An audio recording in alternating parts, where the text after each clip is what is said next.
Welcome to the SPL Week 5, Day 4 here in Europe. Finch, joined by Graham Hinduman Hadfield as he move into towards the end, really, of the summer split. We're starting to get there. These matches are real important. We are, and it makes a lot of differences between the top and the bottom, especially in Europe today. It's all focused around, well, basically, there's 5 teams technically still in contention for trying to get to land. That's right, and SK is kind of towards the bottom, so they're not quite, still in the running at this point, haven't been able to find a set win yet, but everyone else, Graham, so close. I mean, even Dignitas, can you believe it, 5th place with 4 set wins, and they're only 2 behind Energy. And the games today actually can impact the standings quite a bit. Obviously, Rival taking on SK Gaming should be a stomp for them technically, and that will put them into an echelon that can really eliminate some of the other competition in the region. That's right, and Rival are expected to win this one, as you said, and that'll put them right back online there with Energy, who are up at the top right now. Dig also have a game coming up against Obey that has a lot of implications. That'll be later on. I agree, and I think that one, whoever loses that is out. Yeah, I think that's probably fair to say, is that whoever that is the one that ends up losing. Let's go ahead and take a look, though, sort of overall at how we're doing things in the summer as far as our broadcast schedule is concerned here. The Esports Weekly, that's every Monday morning at 10 a.m. where you get to see Graham, Hindu, and Taku sort of go through the matches in detail. Graham, Hindu, and Taco, huh? Yeah. Oh, did I say Graham and Hindu? Who am I forgetting? Someone forgettable Nobody who cares. doesn't really matter. Nobody cares. I just imagine I just push the people who matter. That's what you do. That's pretty much it. It's also vomit tie season, so, Yeah, and that's what that person wears. Console is right after that on Mondays. And then you also get to see the SML. That's Tuesday through Fridays. Make sure you're checking that one out. The same slot Console is on Monday. And then always SPL at 3 p.m. That's where we are right now, going to the SPL here in Europe. It is. I don't know why you're talking about that stuff then. Let's get on with the SPL. Come on, What do you mean? Go. We're moving on with the SPL. Going to be talking about Rival first, and Tindy's going to make me just rush right on ahead. We'll talk about the team Rival, kind of the hometown heroes. Maybe not hometown heroes, but certainly fan favorites. Everyone loves these Rival boys, and for good reason. Tons of personality, and they play so well as a team here, too. So they got maybe not the toughest matchup here against SK, but you got to close out the ones you're expected to win. And that's the big key there, is close them out, but also try and look good doing it, too, if you can. While on top of that, make sure you put SK to bed and not go complacent, because a lot of teams will maybe overlook SK. You've seen it previously with teams where they can play under Obey, a prime example of that this season, where they kind of don't perform to the standard they should against some of the teams beneath them. Rival can't fall into this trap here. It's an important game. And they're going to be playing a lot of this around Collis. A lot of people said he should have been Masters MVP. Should have voted for him then. And that's what y'all thought, but Collis certainly did have an impressive performance there, and he's looked great here in the summer. Rival, believe it or not, in second place have fallen a little bit from spring, if you want to call it that, but certainly they've looked strong. Yeah, I feel Collis as well. You can't really ban him out either. I think his god pull is so eclectic now in that support role that he's causing so many problems. The Khepri came out of nowhere, and that's pre-buffed Khepri too. Don't forget, Khepri's going to get some buffs going forward. Khepri going to be getting a little bit of love, and already Collis showing him some love here in the summer, but their opponents across the way, you talked a little bit about them, already going to be SK Gaming. Haven't been able to find a win just yet, but they're full of talent. They got HalfDevil in that support role now. That's going to be who's directly lining up across from Collis to try and get them into the best possible position to find their first set victory. I keep saying, HalfDevil's new back to the Pro League again after a hiatus due to basically being in the army for his country for a while, and that's why he's been out of the way, but now he's back into competitive play, and it's going to take a bit of time for SK to mold together as a team and play with HalfDevil a little bit more.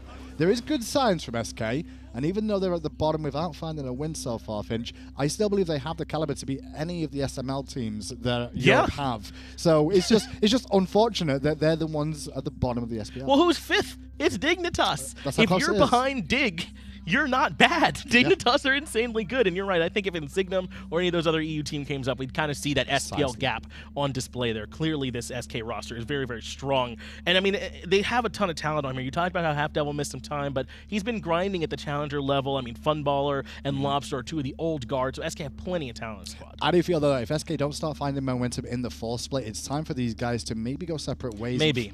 Look around and see. I think SK as an organization may need to look to split things apart and mix things up a little bit more to try and get themselves some more success. We'll see if they'll try and mix things up in picks and bans. We got those ready for you here with game 1. I try, Graham. You taught me well, and I'm putting that on display here. I don't think I did. Well, I mean, you taught me as well as you can. I guess I'm not much of a teacher. I'm not much of a teacher, it's true. That's fair. As we move into those picks and bans. Mercury being banned right away. They don't want to give this one over to Faeles, and I like this idea. When Faeles has a good game, SK has a good game. It's just they often don't have those, but when they do, Faeles certainly is a part of that. Completely agree. I actually think Mercury is just so dominant in the early stages now. He really is. Enough. And I think that's based off the mid lane mages we're seeing more of in the early game. Those very quick level 2s from Mercury being able to burn the beads on the very first rotation to mid lane. Yes. After taking the speed buff ends up meaning that the beads aren't available for the next gank, and then it turns into a kill. Mercury early game is very dominant and potent, and then he just scales so well into the late game. It's so interesting, right? Because he used to be, you think about Mercury as the one that like 1-2 taps you late game, but you're right, that control he can bring with Special Delivery and Sonic Boom can't be overstated, but because Athena and Artemis are banned out by SK, Chernobog gets to get snatched up for vote for Rival. Definitely probably on a little bit of a stronger side, not always has to be picked first, and I think that's one thing that Rival have kind of put themselves into here. I would have preferred to see Wlfy getting that Janus, which has been given over to Lawbster now. Now Lawbster going to have that along with the Sylvanus. Interesting that the Sylvanus being so highly valued. It does bring some stain. It is very strong in that early lane pressure, yes, but aside from that, we see Sylvanus get punished or picked out pretty often, and certainly Rival are a team that can make that happen. Well, supports in general now have to be careful for the first 8 to 10 levels, generally because by level 8, well, their opponents are level 12. And then by level 10 is a little bit different, where you're like level 13. So you've got a little bit more armor at that point is a big key. You get that gold that's needed to keep you going as a support. Right. The first 10 levels of support, very tricky, especially with low mobility. That's why you're saying that about Sylvanus. And Ratatoskr very good at punishing that. Very likely Ice will be the one piloting that one, and Wlfy's Raw. So I guess if you give up the Janus, giving Wlfy Raw doesn't feel too bad. He's very, very confident on this god. They play around it so well. Ice Wlfy, their synergy between the knock-up into the snipe, gonna be huge. Still would have preferred a Poseidon in that spot just because you see the composition that you're against him. You're like, well, Janus, Sylvanus, first 2 picks. You know what's good against both those? Good, Krakens and Cripples. You know, it comes into play. But obviously, the Raw, super safe. Great setup with this Ratatoskr too. Absolutely. The Raw and the Ratatoskr energy is definitely going to be there as Rom comes in, going to be over for Funballer. I'd imagine that Hunter position. Those snipes are usually pretty good if someone's trying to sneak away at low HP, but maybe for the Raw, because he can't like jump away or anything, but everyone else has pretty good escapes with those ultimates. Definitely interested in the matchup between Rama and Chernobog. Obviously, when a new god comes into the scene most of the time, it's working out what matchups can deal with it. And what we've seen more useful against the Chernobog so far has been Jingwei. That's been the go-to pick. It's been good, yeah. Whereas we've seen Funballer go for Rama. Maybe he knows something that we don't. Well, that does give you a nice attack speed steroid to try and match Chernobog's, which is rather potent. So maybe that's what it is, to give you some boxing potential as Odin comes in. SK picked this Odin after banning the Kepri and the Sobek, trying to limit some of Kalos' options, but he can still go right to Fafnir. Just depends where that Odin's going. Is it going to be the jungle Odin, so it's got a bit more pressure in the early game, those big bombs, a bit more fortuitous to the mid lane gank potential, or solo lane, where we're not going to see him until the late game, which by that point, if SK hasn't done well in the early, he's not going to do anything in the late. Yeah, I got to imagine it's got to be for the jungle, right? To try and harass this Raw early, but I mean, there's always the chance they could be trying to pull it out late. Deathwalker has Chulainn, and we know how well he can play on that. And it is looking like it's going to be that solo lane Odin. Naja comes through with the Janus for follow-up. This is interesting. We just saw this exact combo in the SML, the Janus Naja. In late game it was there, but early it really wasn't. No, and it's not really a nice setup. With Janus, when you go with the Windfire wheels from a Naja, you're looking for a big ultimate to follow that up. You can fire through space and time, but the timing's a little bit tricky. Right. You could portal or unstable vortex, but it's not as much of a burst as a raw snipe or a tough final judgment, you know? Yeah. That's kind of what you're after there. Yeah, in fact, Faeles could be potentially coming back down into a raw snipe from Rival. He could set himself up for it, and it might be better follow-up from Rival in that case. So you're exactly right. Going to have to be very careful with the way they're playing that Naja. But you got both these compositions here on the table. You're leaning more towards one. I know that you would favor Rival, but what about just the bans? Just in terms of picks, I just really don't like the Odin pick at where it's at and what his plan's going to be here. I think they could have done with a little bit more from that. Maybe I'm wrong. Maybe Ducky goes off in the solo lane with this Odin and it turns it all around. But it's there to deal with Ra, granted, but it'll burn a couple of ultimates like Chernobog's, Ratatoskrs. Right. The other gods don't really care. They can all escape anyway. Well, we'll see how it ends up working in action. Get it over to the casters. Should be Tom and Tolly standing by. Thanks a lot, friends. Rival and SK should be an interesting one. Yeah, Finch noted that we did see, actually, the Naja-Janus combo earlier on today in the Global Series, or the Minor League, rather. And I took particular note of it. I said I didn't really like that combination, with the exception being if you're a Naja specialist. Sure. And Faeles absolutely is. I agree with you. I think that he's looking to play aggressive in the early game because the way he's been able to kind of get off to a great start has helped SK find some wins in the early game, but they just can't close it out, and that's when leadership becomes a factor. Mechanics are there, they just need to group up.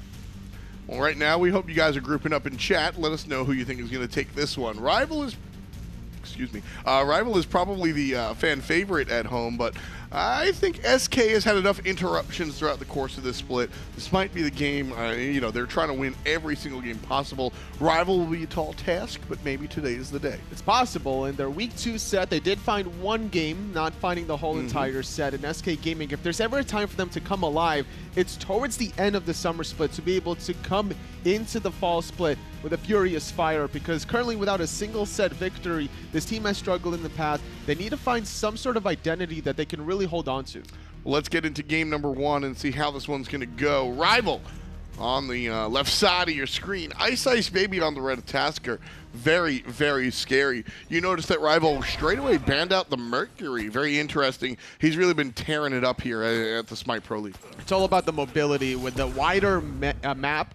Since Season 4 going into Season 5, it surprises me that Mercury took so long to become this popular. Global Pressure has always been popular in the earlier seasons, but not so much more than Season 5. Well, his ability to really use that ultimate to be kind of semi-global in the jungle has been limited with the changes. So many twists and turns, not too many straight-up avenues.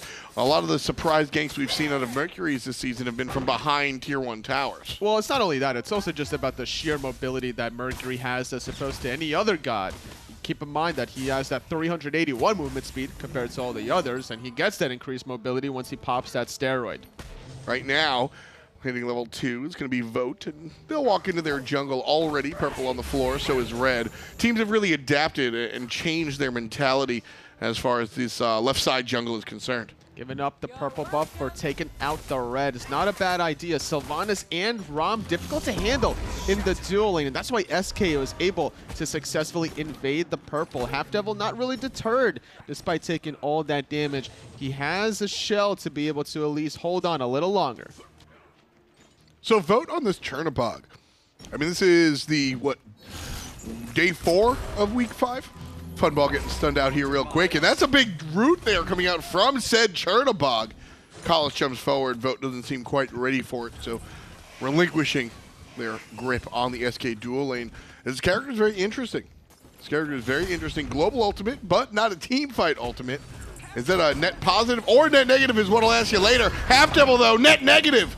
Vote comes out on top. HalfDevil gets a great pull, but unfortunately it's at the worst time possible. He just assists his own gank. And normally you're not expecting this kind of a timing of a gank simply because the speed buff's coming up. That's where the jungler tends to be for the most part, but that caught SK Gaming for a loop. That should force out a counter invade, though. If you're going to get ganked on the left side with iceicebaby speed coming up, somebody needs to put pressure there, but instead fails, grabbing his own speed buff, going towards his own allies. Blue still has time to actually invade the speed with Ice going for the red. Eesh, 96%. I think this is the most lopsided poll that we've ever seen from you guys out in Mixer chat, man. The 4%, what is that? Ducky, Faeles, Lawbster, HalfDevil, Funball, and Funball's parents? Like, I mean, no. 4%. HalfDevil in a lot of trouble yet again. This is the problem with Sylvanus. If left alone in the jungle, you're a sitting duck. Nice little pull, sets up. Gets beads. Gets the beads. Lawbster hits the portal afterwards. Fails looking for a play. Doesn't have blink, though. Rolls forward as Funball, looking for more on top of Collis. Still relatively fine. Sash is good. Can't find the body block. Collis half HP. Now walking towards Funball. Taking those basics. Chernobog on the background. Going to root out too. And explode. Wlfy from a distance cuts down Faeles. Chases him out of the conversation. Left side still looking for more. Funball likely to fall down. And he will. 2 kills for Team Rival. 1 in that exchange. iceicebaby with the bite back. SK Gaming empty-handed. Callis doing a great job baiting himself out long enough for Vote to set up a beautiful double root. And Wlfy, he was picking up the speed buff from iceicebaby for so long that fight was lasting that he was able to travel halfway across the map to make an impact with a snipe. Beautiful setup by Callis and Vote for Wlfy to clean up. Very, very interesting from iceicebaby. I want to say that I like this, but I need to be careful with how I word this conversation. Because you noted that the reason the gank in left side went so well was because the opponent didn't expect him to be there because the speed buff is up. Yes. And that's where you're supposed to be as a jungler. Now, I mention all the time, knowing the rules and then breaking the rules knowingly is very important. Keeping your opponent on their back foot is a big deal. And I think that was an overall good play from iceicebaby However, too much of that, and you'll find yourself behind because of lack of farm. Look at this gank coming from Ice. He was hiding behind the back games the entire time. The global pressure just too strong. On top of his own wards, there was no identification that SK Gaming knew he was there. And guess what's coming up soon, Tully? The speed buff. Exactly. Faeles is doing the right thing by being at his speed buff every time it's spawning, which two things is happening. One, the dual lane didn't expect iceicebaby to be there because of the speed buff respawn. And two, their own jungler isn't able to respond because he's at the speed buff. So iceicebaby makes the surprise gank. I do want to bring up something else because the second rotation where Wlfy picked up the speed buff, I thought that was just because Ice wasn't there on spawn. I agree. But this time around, they make the choice. That's because also iceicebaby had the enemy red buff, Deathwalker, trying to juke for as long as he can. He gets taken to the sky. He doesn't have his ultimate, and I don't think he has a life here.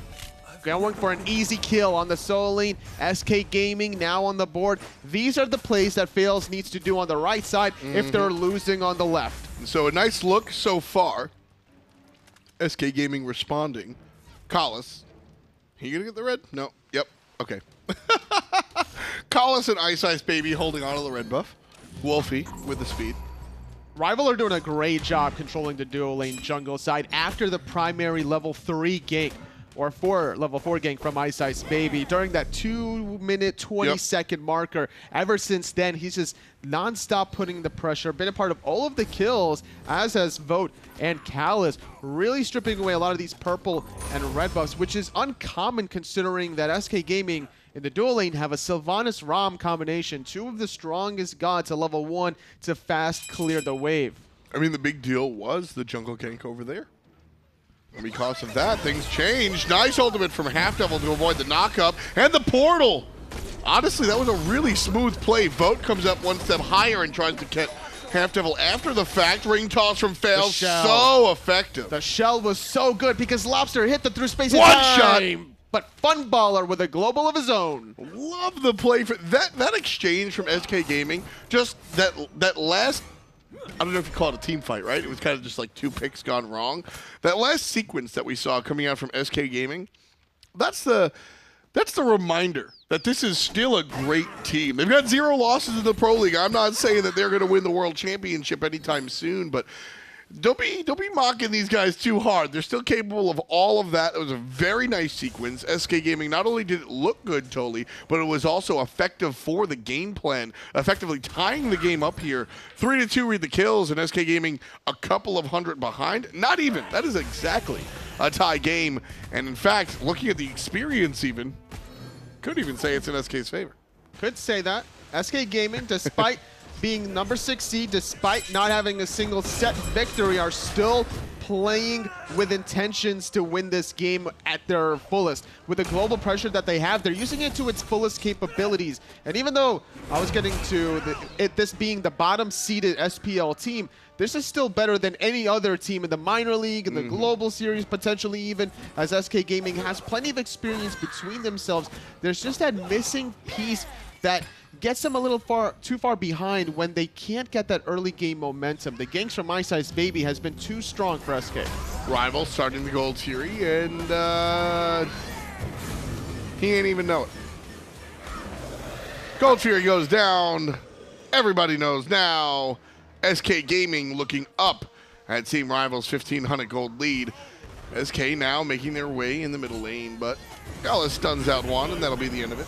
That timing window, between the secure of Wlfy's Searing Pain and then also just the attack speed boost from the Coerce, there's no reason that Rival shouldn't go for the Gold Fury if they have the intel in the window. Wlfy here getting aggressed on by Faeles, but that's about it. Just a little bit of aggression. The mid lane mage able to wiggle on out of there. Trying to make something happen at least is Faeles. He has to try to at least force some beads, and he did that onto Wlfy. That could be a secondary gank rotation with another 140 seconds remaining. The timer is there for SK Gaming to how to exploit it, but Wlfy going to sit on his tier 1 tower, wait for his teammates to set him up. Nice. Wlfy cuts down HalfDevil and Lawbster. That was one Celestial Beam doing all that damage onto HalfDevil and Lawbster. Meanwhile, in the dual lane, looking for a box. Meanwhile, Vote just chunking Funball. Funball trying to find the basics and can't. He missed so many basics there. Funballer probably missing out 4 in a row. Vote feeling himself very well there, forcing even the ultimate out of Lawbster's Janus, with through space and time being down for about 81 seconds or so with that evolved Mage's Blessing. It's going to be a good identity, or a good idea rather, for a rival to be this aggressive in the enemy jungle. Vote's going to take that fight every day of the week. 50, I almost said Warlock staff. 50 Devo glove stacks compared to not even completed Devo gloves. Yeah, I'm going to take that fight, Sure. totally. I'm taking that one. Absolutely, because even if you lose it, you'll be able to counteract it. Good pull from HalfDevil, forces out the beads. Beautiful hiding in the wall. Vote avoiding the ultimate. Meanwhile, Funball has one of his own. Shell comes out. Kalis uses the transformation, and just barely. He healed himself from the coerce, and despite dying, Vote will clean him up. A 2-for-1 in the backline because iceicebaby takes out HalfDevil. Faeles going to get a kill here, though, onto Wlfy. Nice play there from the Naja player. Greeted by Deathwalker and iceicebaby. Making the rotation is Lawbster and Ducky, but can't find the cage that he really needs. Lawbster is calling off the engagement. Good recognition from Faeles to take advantage of Wlfy's non-purification beads. Always got to be pressing tab. That's one of the biggest things that you'll notice if you watch high-end players. Lawbster taken down nice and easy. Lucky number 7 for Team Rival.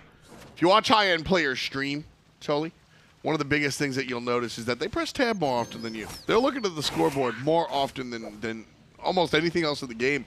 Have to know the itemization, and I mean here, the most basic version is, do they have beads or not?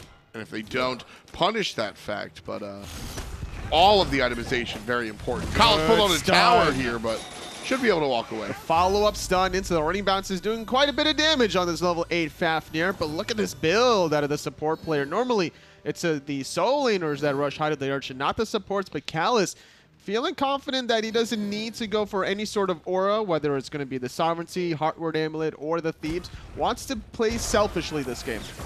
HalfDevil in trouble, knocks players up, but takes a lot of damage in the interim. Wlfy doesn't have the ult, and HalfDevil's Lotus Crown will help him out of there as well. I like Kalis' build here, because mid-game, so all the magical damage you have to worry about is basically Lawbster, right? Fair. You're not really itemizing against the Sylvanus. And physical damage, you're looking at a decent amount. Wlfy trying to avoid the ultimate. Sidestep is good. And here comes the rest of SK Gaming. Global pressure versus global pressure. Up through the cosmos, looking for a target. Who's it going to be? It's going to be onto the tree. HalfDevil gets knocked up, and Vote knocks down Lawbster. Fails, rotates over, but into the wrong players. Deathwalker gets one, Wlfy gets the other. 3 players in SK jerseys sit down, and Ducky slowly meanders to the right-hand side. Totally, what I was getting at was that the damage right now from SK Gaming is mitigatable. Is that a makeable word? Yes, because the magic damage items for the physical power side, or the magical power side, is non-existent. Exactly, and when you look at the physical damage, I almost thought Ducky stole that one. When you look at the physical damage, I mean, you can avoid a lot of it. So right now, Kalis is kind of just, I'm going to be tanky later, so I'm going to buy this now. And then the Faeles damage, the Funball damage, that comes on mid to late game. You can buy your Sovereignty or Heartward. If you can buy your Sovereignty later. Sure. Right now, let me buy the Urchin as soon as possible. Later on, when you actually start hurting people, Ram, that's when we'll itemize against I you. love how we're breaking this down to a science, but the reality is Kalis just bought this item because Rival are so far ahead, and Sure. they know they're going to continue racking up the kills, so Well, the stacks are going to happen. That's kind of what I'm getting at, is that because they're ahead, the damage that they're going to be taking in, you don't need the extra aura. That's true. You later on though, when SK, whether they catch up or not, it's less about catching up and more about just getting the itemization on. When Rom starts hitting like Rom starts hitting, then you got to worry about it. That damage from iceicebaby. The blink setup play for Wlfy Celestial Beam. There was no possibility Lawbster escapes there unless he immediately uses ultimate as soon as iceicebaby uses the blanket. With that one kill, just the one. Rival, 5-on-4. Keep invading, keep pressuring SK Gaming's jungle. Yeah, I mean, experience lead just going in Rival's favor at this point. SK Gaming had it at a brief moment in time, but everything looking blue right now for Team Rival. I get it. Because they're in the order side. Yeah. They're feeling blue. I like the way you put it there. Gold Fury, second one being started from Rival. This time there are some SK jerseys around. Ducky gets stunned out, and he'll be the target. Meanwhile, the ring dropped. Ducky, perfect, ultimate. It doesn't matter. iceicebaby takes down HalfDevil. Excuse me. iceicebaby just on the mind. He's having a fantastic game on the Ratatoskr. Oh, Funballer's in so much trouble. The Aegis bought him a moment, but that's not going to stop him. Warcry preventing the slow from Ducky. Vote's going to use his ultimate just for good measure. Goes up in the sky. iceicebaby will collapse to Faeles. A good response after losing the gold. Faeles now trying to fight into Wlfy here, trying to avoid the stun. Avoids, well, actually gets hit by the Celestial Beam, but avoids death. Wlfy, ultimate available in a matter of seconds. Gets him with the heal! The battle heal, Yeah. securing the kill. Wlfy doing a good job this game, sitting at 2-1-4. Going to be building into the Rod of Tahuti after this Chronos pen and trying to go off for a lot of burst damage. And he has the setup with how aggressive Ice has been alongside Callus, accurately hitting those hammers. A short enough cooldown to look for the burst. 14-5 right now, 16 minutes in. Team Rival with a... It's a lead. Let's say that. It's a lead. A large lead.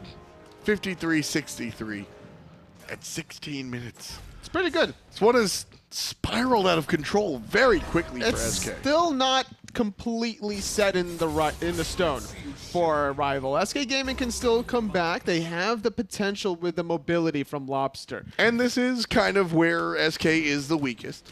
It's very true. Naja needs a little bit of crit under himself to be able to get the damage if you choose to build that way. Instead, Faeles thinking a little bit more utility style, going for the Winged Blade to deter some of the slows, specifically against Wlfy, so you can continue to chase him through that blinding light. And another defensive item, probably going to be the Masamune to get some extra protections once you do dive that backline. You're going to be surrounded by players, so you're going to get the most out of that passive. Certainly a good reason to go Blue Sword. Unless it's going to be the Heartseeker just for extra burst damage and you get that next increased basic attack. Pull from Vogue gets canceled out with the nice beads. Ducky jumps forward and finds himself behind the enemy. Wlfy takes big damage. Big crits coming out from the jungler. Goes to the sky. Wlfy gonna land, and Wlfy gonna land underneath the ground as he's buried by Faeles. In the backline, iceicebaby knocks up two. Vote landing back in the action. Deathwalker disengaging. Ducky, no jump, and Ducky, no life. Easy killing spree.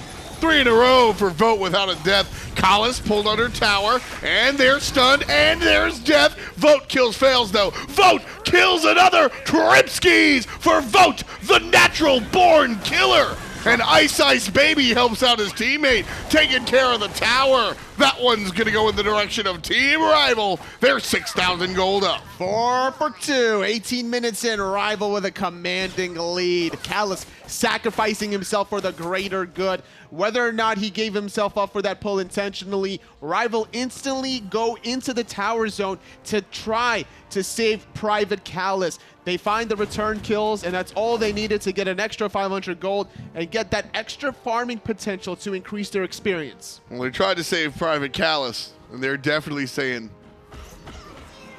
thanks. Tom Hanks. Thanks. Oh my. Thanks. Like T. No, Hanks. I can't even. Like thanks No. for Tom Hanks. Stop, please. I can't. You like that? I do. Stop. Callus looking for Ducky on the stun. Not going to really look for it, actually, because Vote a little too far away. So it's like if you just abbreviated Tom and just used the T. Yes, the first initial of the first name and then the full last name. I get it. So it's like thanks. Yes. That's what basically every company does for their emails. They say Tom Hanks. Yeah, so it would be thanks@whatevercompany.com. Can you imagine it? Oh, I see what you're saying. That'd be funny. That would be funny. I like that. How about, what if my name was Seymour? That's the first name. What's the last name? No, it's C period more. Well, Right side, tier 2 being aggressed on. SK Gaming look about as confused as Anatoly right now. Pretty much. I'm like just thinking of names that I can call in for the Simpsons bartender just to troll him. In the back line, though, iceicebaby saving the tier 2 tower. We're out of beer, Funball. That's what Mo says, because Funball, he's done. He's dead. Yeah. That was a good Mo impression. You like that one? You got to work in it a little bit. Good at global pressure. From I don't Rival. know, Homa. A little better. I don't know. That almost sounds like the aunt. Oh, yeah. A little bit. Mod your sister. Oh, yeah, stop, please. Rival with their third gold Fury, doing a good job controlling all these neutral objectives. 10,000 gold in the lead as this order side. And they need these wins, Tom. They need the momentum because they're trying to get into that top 2 spot. Right next to them is Energy, and this is still a little risky for them considering that Dignitas is really close to Rival in the standings. Well, luckily, Dignitas did fall down on Monday. That was definitely a really, really good look for them. Deathwalker here. Just taking speed buff away from Faeles. Laughing at him like Nelson. Fire Giant, half HP already. Team Rival trying to deal with it. There's the dash forward, the dash backwards. Don't know what that one was about. Oh, he's avoiding the knockup. And the damage. That was cute. You also do damage when you're like dashing through a little bit. Yeah, that was cute. Team Rival now with the Fire Giant buff. Over 10,000 gold in the lead. Everything's just coming up Millhouse for the order side. Rival putting a stamp on it. For what it's worth, I use that in regular speech. I know you do. Like on an everyday basis. I haven't heard it in a while, though. It's funny. I try not to, because I'm conscious of what I say. I actually said it today in minor league. Oh. Yep. Nice. Do you know where that originated? I believe it was the other cartoon show. No. It's Millhouse wearing his flood pants. Oh, I thought what I just said. Oh, no. Millhouse wearing his flood pants. He Yeah. goes, his house floods, and he's been complaining about the pants the whole time. But he goes, hey, my socks are wet, but my pants are bone dry. Everything coming up Millhouse. So it's half good and half bad then? No, it's like a positive. It's just like everything's going my way. That is not what Kieran's saying today. Nothing coming up Funball, unfortunately, for the UK Hunter. 2-7-1. I think this is probably the most devastating of all the stats, Toly. 22-22 on the clock and 62 on the Devo glove stacks. Unable to even finish his first stacking item. Just a rough position for the Hunter right now. Team Rival pushing up. Trying to get their first Phoenix of the game with the Fire Giant around their waist for another 2.5 minutes. Deathwalker leading the charge with Callus absorbing the Phoenix shots. Vote doing a lot of pot shots onto it, already less than 25% health. And no way SK Gaming can hold on to this one without their Hunter. Deathwalker just zoning players away. Vote feeling pretty. Meanwhile, here comes the press forward. And Deathwalker going to be pushing Ducky away. There's the ultimate coming out from the jungler. Lawbster very low. Not low enough. Very close with Wlfy. Aegis was used. I don't think he had the range, but Lawbster not willing to take his chances there. Needs to stay alive for this last Phoenix Siege defense attempt. Ducky goes in, blinks, finds the cage. HalfDevil setting him up for a double knockup, but there's no follow-up damage. Yeah, it was a really nice ultimate from HalfDevil, but unfortunately just kind of defensive more than anything else. Really not going to find a kill or anything off of it. Titan getting aggressed on by the minions up the middle lane. Ducky getting aggressed on by the entirety of the team. But Deathwalker finds a great knockup. Vote finds a great solo laner. And Wlfy takes home a jungler. 2 dead SK members. Searing Pain onto Funballer, but he'll heal that up right in the Titan. Second Phoenix falls. The Rival resetting with their Fire Giant sustain and the sustain out of Wlfy. 12,500 healing out of the mid lane Ra. Team Rival rotating very aggressively. This is them daring the team fight. Usually teams play much safer, but Team Rival know they can take any fight that walks up to them. They have the 2-man advantage. There's no real hope for SK Gaming, especially with no defensive relics out of Lawbster. Their mid laner falling. SK Gaming fall in game 1. Yeah, the Titan's going to go down, and Team Rival just look at SK and say, thank you, come again. Game number 1 goes the way of Team Rival. And it was important that Rival were able to reset in some of these team fights for the Phoenix Sieges. SK Gaming needed to full-on commit to that left side Phoenix defense, because otherwise the Raw sustain comes through, Fire Giant sustain comes through, and that's something that SK could improve upon in their future games. Yeah, definitely got to look at keeping enemies at bay. For me, this was just Rival spiraled out of control. Oh, yeah. I'm very cautious with the way I use Snowball. This was a snowball of a game. Rival took it and ran away with it. Who's the individual that stood out in front of you for MVP? That's the question I asked you guys at home. Personally, I mean, no real individual stuck out. This was just a great game by Team Rival. I would definitely say it's iceicebaby. Without his pressure in the duo lane, I believe that honestly, HalfDevil and Funballer can control it with that Sylvanus Ram combination. Certainly an interesting one. Very cut and dry. Rival go ahead and take the victory. Let's break it down with the desk. Thank you, Tom. Thank you, Tolly. It is going to be Finch and Hindu here. And this time, Rival kind of ran away with it, and it felt like it happened early. Ice was all over the map, especially in that duo lane. He really was. 96% of you were correct in this game. That is a stat that I'm pretty impressed with how far along it got in terms of how many people voted against SK, or at least expected SK to lose this one. Ducky, I talked about the Odin in the pregame. Yeah. And look at the damage. Look at the play damage below Sylvanus. He didn't really make an impact in this game. I could see the thought process behind it. I think they could have done something a little bit better there. Yeah, it's not often that your direct lane opponent is numerically, demonstrably 3 times more impactful than you. But I mean, that's just kind of what happened this time. Deathwalker had a slightly better game, but selected as the MVP on the other hand, that one is going to be iceicebaby, selected there for you all from the jungle. And not too surprised. Yeah, no, he had a great game on the rat. He really helped get things early with that early gank. I think it was Vote that got the kill for it, but you're right, it was the catalyst. Yeah, fans at home will always go towards the one with most of the KDA, and they won't really look at how the Callus and the support plays, which the casters were talking about towards the end there. But made good impacts at iceicebaby.